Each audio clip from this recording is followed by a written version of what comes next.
another Johnny Cash tune. This is a collaboration between Johnny Cash and children's poet Shel Silverstein. Well, my daddy left home when I was 3. He didn't give much to my mom and me, just this old guitar and an empty bottle of booze. Well, now I don't blame him because he run and hid, but the meanest thing that he ever did was before he left, he went and named me Sue. Now he must have thought it was quite a joke, and it got a lot of laughs from a lot of folks, and it seems I had to fight my whole life through. Some guy would giggle and I'd get red, and some guy'd laugh and I'd bust his head. I tell ya, life ain't easy for a boy named Sue. Well, I grew up quick and I grew up mean, and my fists got hard, my wits got keen. I roamed from town to town to hide my shame. But I made me a vow to the moon and the stars, I'd search those honky-tonks and bars and kill the man and give me that awful name. Well, it was Gatlinburg back in mid-July, and I just hit town and my throat was dry. Thought I'd stop and have myself a brew. They're at an old saloon on a street of mud. They're at a table dealing studs at the dirty mangy dog that named me Sue.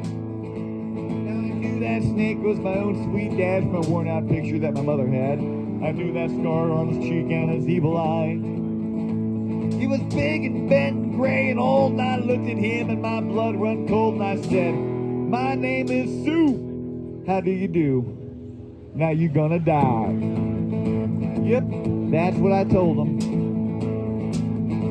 Then I hit him hard right between the eyes, and he went down, but to my surprise, he come up with a knife and he cut off a piece of my ear. Then I busted a chair right across his teeth, and we went through the wall and into the street, kicking and gouging in the mud and the blood and the beer.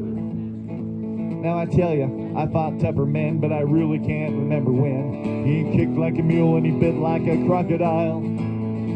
Well, I heard him laugh and I heard him cuss. He went for his gun, but I pulled mine first. He stood there looking at me and I saw him smile. He said, son, this world is rough, and if a man's got to make it, he's got to be tough. And I knew I wasn't going to be there to help you along. Now you just fought one hell of a fight, and I know you hate me and you got the right to kill me now, and I wouldn't blame you if you do. But you ought to thank me before I die for the gravel in the gut and the spit in the eye, 'cause I'm the son of a gun that named you Sue. What could I do? What could I do? Well, I got all choked up and I threw down my gun. I called him my pa and he called me his son, and I come away with a different point of view. You know, I think about him every now and then, and every time I try and every time I win. And you know, if I ever have another boy, I think I'm gonna name him Bill or George or Frank, any damn thing but Sue. I still hate that name.